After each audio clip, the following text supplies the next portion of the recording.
We're in the home stretch of the legislative session, and it seems like lawmakers have hit their finishing kick. Some bills are flat finished, while others are hitting the fast track.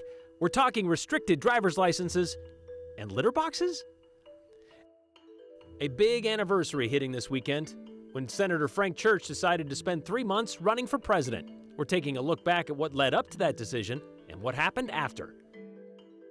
We have an update to a 120-year-old story. The first black man to vote in Idaho now has a forever stone in the cemetery.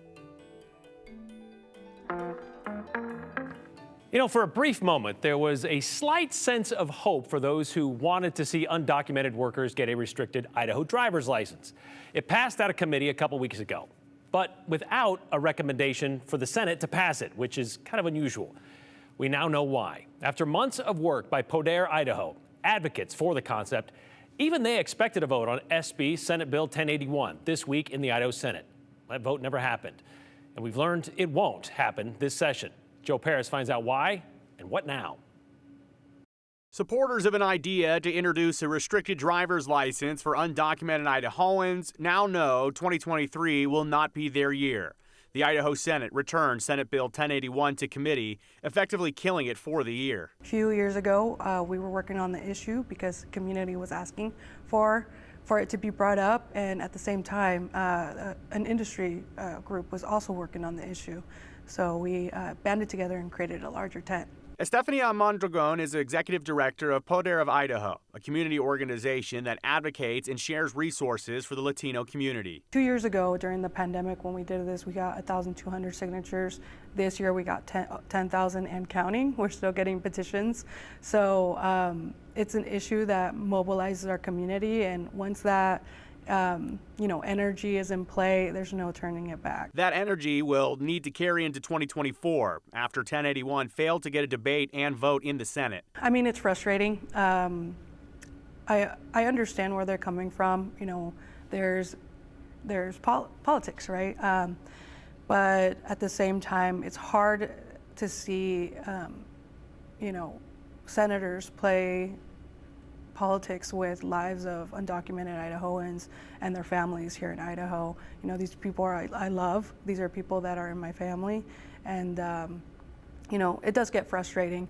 But what I know is we're going to transform that frustration into action.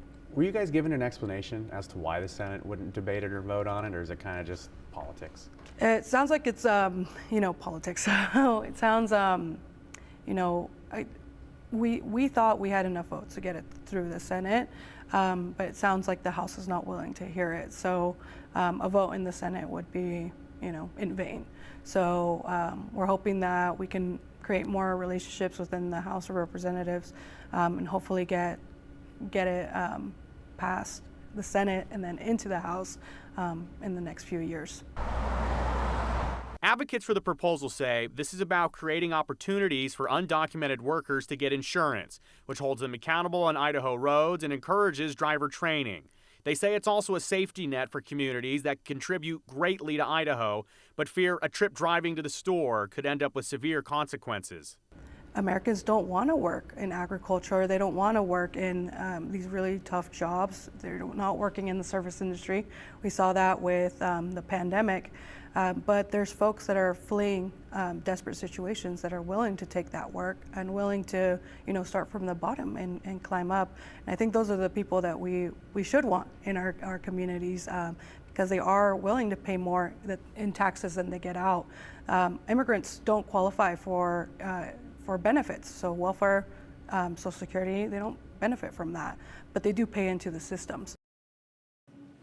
And advocates say that they are encouraged by the involvement of Idaho youth on the issues, showing up at testifying at committee, really advocating for parents and family and friends that were unable to. But Brian, I'll tell you this, if the idea comes back next year, and again, we're expecting it to, there again will be pushback from some law enforcement groups. And we've heard from critics of the idea that say they're not a fan of having people who are in the country illegally getting government documents. They're worried that there could be some room for fraud. At the same time, though, advocates say, look, the immigration system is broken in their view, and they believe that this is a way that people can contribute in the sense that they're able to be a part of these communities either way. You might as well have them doing it the legal way as their argument. At the same time, though, this brings back the full question of what are we going to do about immigration in this country? As you heard in our interview, federally, of course, over the last 20, 30 years, a lot of debate over it. So this isn't the first time something has come to the Senate and just died and gone away. So I assume they'll have to make another shot at it, and that's, I'm sure, what they want to do for next year. So my point, I guess, is like just because you fail the first time, this won't be the last time we see this. No, definitely not. And this is actually something that was turned down in the past by lawmakers. Their goal here, though, is to really start building it up again for next year. All right, thank you very much, Joe. Some other notables from the legislature today. Another library bill has passed through a committee. This one also would, I guess, hold public school and local libraries and ask them to take reasonable steps in restricting children's access to obscene or harmful material. And if they don't do that, a parent or guardian could sue the school or library. And that's where we find the difference on this newest version. Before those damages, they were up to about $10,000. That's how much a family member could sue the library or the school. But this time, this one drops it down to $2,500. It's now headed to the full House. Full House, by the way, who also passed Senate Bill 1100 today without debate. That's the bathroom bill, where schools are required to make sure students use the bathroom or locker room in accordance with their birth gender. That is now heading to the governor's desk for his signature. Okay, so we've said this before. We love to share some of the things that are said in the Idaho State House, especially those things that kind of make your head tilt a bit. Yesterday, during the House floor debate about a bill which would make seats on the State Board of Education an elected position instead of something appointed by the governor, the bill failed, by the way, by 2 votes. But about 20 minutes into that debate, Republican Representative Bruce Skog from Nampa stood up to say this. Mr. Speaker, I'm going to speak as a grandfather, and there's something that's happening in my area and several other schools I didn't know about until just this week. I've never heard this term. At first I heard Furbies. No, it's furries. And that's kids being counseled in school and accepted to act like cats and dogs and be identified as such. There's one school in my area that has a litter box in the school. This is being allowed by the experts. I want this bill to pass because I'm not a satisfied grandfather about what's happened in my schools in some areas. Thank you. Representative Skog bringing up furries, which is a thing, who use litter boxes, which is definitely not a thing. Not only that, he claims, quote, kids are being counseled in school to act like cats and dogs, end quote. He then doubles down by specifically saying there's a school in his district that has a litter box in that school. Not unless they have an office cat. Because I hate to point this out to you, Representative Skog, but a simple phone call would have prevented you from regurgitating a rumor that has been consistently debunked. That's what we did. In fact, I made 2 phone calls. One to Representative Skog to ask specifically what school in his district does this, which he didn't answer the phone, nor my message, nor did he answer my text or my email. The other phone call I made was to the Nampa School District, who told me litter boxes in schools for kids, for furries to use is not happening. It's never happened. You know what is true? There are some schools around the country who have cat litter in emergency kits. Should someone, I don't know, come into that school with a semi-automatic rifle and those kids have to lock down for hours. It's so a kid can go to the bathroom if they have to instead of having to go on the floor. And Nampa doesn't even have that. They do not have litter boxes or litter, cat litter, in any of their emergency kits either. A year ago, that's how long this rumor's been around, by the way. A year ago, a Republican state senator in Nebraska had to apologize for saying the very same thing. I wonder if Nampa School District might get a mea culpa out of Representative Skog with this one. One call, Representative Skog, that's all. And as a lawyer, it's probably a phrase you might be familiar with.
Well, this weekend, 47 years ago, Idaho was put on the national stage because of politics, but not because of something ridiculous one of our state legislators said, a law they wanted to pass, or a senator's stance in a public bathroom. No, this weekend, 47 years ago, one of our senators decided he would run for president. The second and last Idahoan to do so. Senator Frank Church announced his candidacy March 18th, 1976 in Idaho City. Why there? Well, because that was the birthplace of his father, whose own father came to Idaho during the Boise Basin or gold rush of the 1860s. Today, we're taking a look back at that run up to that race with the help of the KTVB archives. It seemed to me appropriate that I should make this announcement in Idaho City, and I hope you will all be there. The Honorable Frank Church, the next President of the United States. An Idahoan seeking the highest elected office in all the land? Well, ambitions weren't always so high for Frank Church. In 1924, Frank Forrester Church was born in Boise's old St. Alphonsus Hospital. As He explained grew up here in this house on Franklin Street. in 1984. Frank Church was more fortunate than most of us because from an early age, he knew exactly what he wanted to do. He wanted to be a United States Senator, and he wanted to be chairman of the Senate Foreign Relations Committee. Those aspirations began with an admiration of William Borah, the senator from Idaho known as the Lion because of his speaking style, something Church picked up at an early age. At just 16 years of age, Frank Church won the 1941 American Legion Oratorical Contest. The contest netted him a $4,000 scholarship, Which Church used to attend law school after a stint in the Army. He graduated from Stanford Law and returned to Boise to practice it. 5 years later, in 1956, the first phase of Church's childhood plan was in hand. At 32, he was the fourth youngest man ever to win a seat in the U.S. Senate. A Foreign Relations Committee assignment soon followed, in recognition of his strong support of civil rights. His strong support of John F. Kennedy earned him the keynote speaker spot at the 1960 Democratic National Convention. And Church wasn't shy about using that voice, speaking out against the Vietnam War when it wasn't popular to do so. A bloodbath without equal in human history. With the stakes mortally high, we must not permit the stifling of dissent in the United States. And speaking up after the assassination of Martin Luther King Jr. Last night, a good man who was black was foully murdered by a bad man who was white. If the good men of the country, whatever their color, don't rededicate themselves to the Christian principles for which Martin Luther King stood, then the bad men of the country, whatever their color, will come to prevail. His third term took him into the 70s when he tried to block President Nixon's attempt to send troops to Cambodia and successfully stopped the bombing there in 1973. In 1975, his investigation into U.S. covert intelligence operations overseas didn't earn him many friends, but brought about several changes. Then, on March 18, 1976, Senator Church decided to step into the race for president. A bit delayed, but he was undaunted. So to those who say it's too late, I reply that it's never too late to try, nor are the odds ever too great. That was the spirit with which the West was won, and in that spirit, I now formally declare my candidacy for the office of President of the United States. Backed by Governor Cecil Andrus, Church gives one of his greatest speeches on Main Street in Idaho City. Our tragedy in recent years springs from a leadership principally motivated by fear from men of little faith. Church's own belief of being a frontrunner, What would you say the odds are that you're going to be successful? he explains from the back I seat. think the gamble is worth it, and that's why I'm in it. If I thought there were no chance, even though I start very late, I wouldn't have declared today. Church runs hard. He wins primaries in 4 states, Nebraska, Idaho, Montana, and Oregon. But he's in too late. The tide from Georgia sweeps over the country. He concedes to Governor Jimmy Carter. I have and will again urge those delegates who are pledged to me to support the candidacy of Governor Carter. His candidacy is gone, but Church isn't forgotten. In a show of unity, he is called to the stage at the Democratic Convention that July. Senator Frank Church! Church then stepped out of the national spotlight, but his focus on foreign affairs continued. His trip to Cuba in 1977 is well documented. Idaho Senator Frank Church is back from a 4-day visit to Cuba and says moves toward further diplomatic relations with America's closest communist neighbor rest with the United States. As far as the United States is concerned, I see the beginnings of a improvement in our relations. However, 2 years later, finally the chairman of the Senate Foreign Relations Committee, Senator Church, in a press conference in Boise, revealed some startling news about the communist country. Intelligence agencies have confirmed the existence of a Russian brigade in Cuba. This means that somewhere between 2,300 and 3,000 Soviet troops are now located on the island. The United States cannot permit the island to become a Russian military base 90 miles from our shore, nor can we allow Cuba to be used as a springboard for Russian military intervention in the Western Hemisphere. The next year, in 1980, When Frank Church talks, people listen. Church ran for a 5th term Idaho has never had a better friend. in a tough race against Congressman Steve Sims. The voters made the final decision.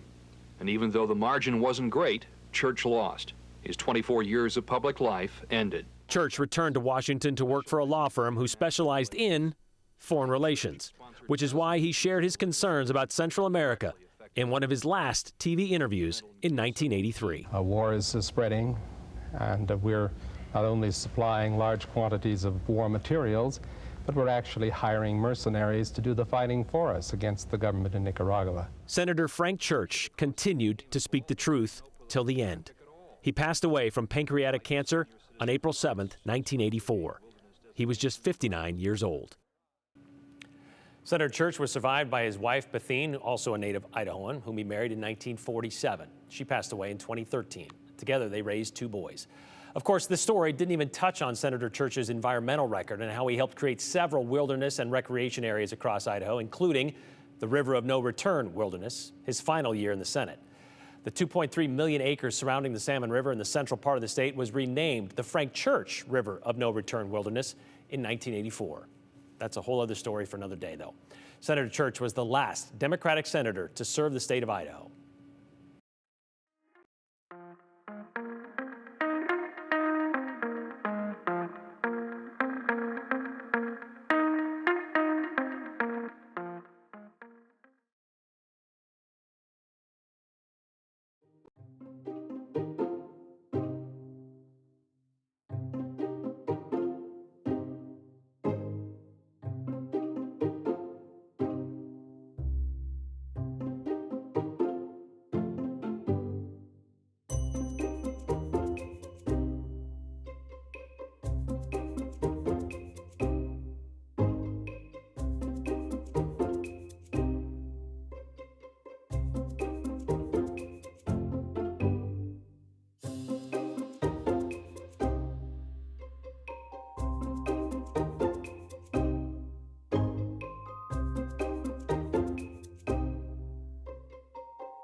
All right, stop me if you've heard this before. Election integrity is a big deal. Making sure every legal vote is counted matters. That fact was never more apparent than during the election of the Ada County Sheriff in 1870, an election decided by a black man, the first black man to cast a ballot in Idaho. It's a story we first told you last year, but there is a reason for our redial so soon. In the northwest corner of Morris Hill Cemetery, known as Section 1, there are many stones marking spots for those deceased. Names like Wyman, Peacock, or Kelly. One name not noted, at least one grave left unmarked in this plat of plots, one John West, who died in October of 1903. John West was a black man who was a resident of the Boise area. One of our dearly departed, worthy of distinction. Well, this story goes back really to territorial days, to an election in 1870. During this election, they were voting for Ada County Sheriff. It was an election where William Bryan was leading Lute Lindsay by a count of 419 to 418. But there was one ballot that hadn't been counted. It was the ballot of John West. Why hadn't West's vote been counted?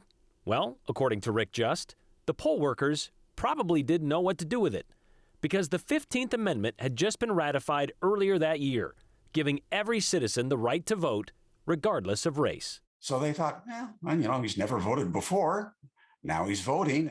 So they set it aside. His vote was not counted originally just because he was a black man. Then there was the bit about being able to read his ballot. What the issue was at that point was they were writing the names in. And we're not all perfect spellers, and a lot of those people got those names wrong. So this was kind of like basically a literacy test to vote. Well, in a sense, it was. That's a good point. So it sounds like they're like, well, he's a black man, so we can't count his vote. Oh, wait, yes, you have to. Oh, well, it looks like he didn't spell the name right. Oh, wait, yes, he did. Was it that kind of a process? It's not completely transparent because it was, after all, 1870, so it was a while ago. But that's what it looked like, yes. But they eventually did count John West's vote, and it turned out his was the vote that assured the election for one William Bryan. He became sheriff. So that's how John West became the first black man to vote in Boise. As far as we know, yes. As for that unmarked grave, well, the goal is to have it marked, finally, for John West to no longer remain unknown. We want to give a little clue to why he's important, and I think maybe something to put on the headstone would be what the Idaho Statesman called him was the Dean of Colored Pioneers in Idaho. Well, guess what? The money for that marker to John West was raised in just one day, which is why we now have an update to the story. John West, the man who would one day serve as a porter at the State House and master of the legislative cloakroom, now has a gravestone in Section 1 of the Morris Hill Cemetery, 120 years after his death. And yes, it does carry the 1903 quote from the Statesman, the Dean of Colored Pioneers in Idaho. By the way, West wasn't initially paid for his work as a porter and in the cloakroom at the State House, but eventually they did pay him and took a resolution by the House at the end of the 1901 session to pay West, quote, in the same manner of the clerks of this House, end quote. He got $60.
All right, final moments of the show. Let's get to some of these comments you sent in during today's show. Let's start with this one right there. Here it comes. There it is. Perfect. It's interesting that those opposed to Senate Bill 1080 have no problem filling their grocery carts with food at the expense of those legal and illegal working in the fields and the dairies, says Carlos. How dare you call out the God-given right to lie in the true cause of righteousness? Well, that's our job, probably, or apparently. It doesn't have to be a real thing for our shameless, clueless representatives to publicly declaim against it and pass legislation. Here we are. See you tomorrow.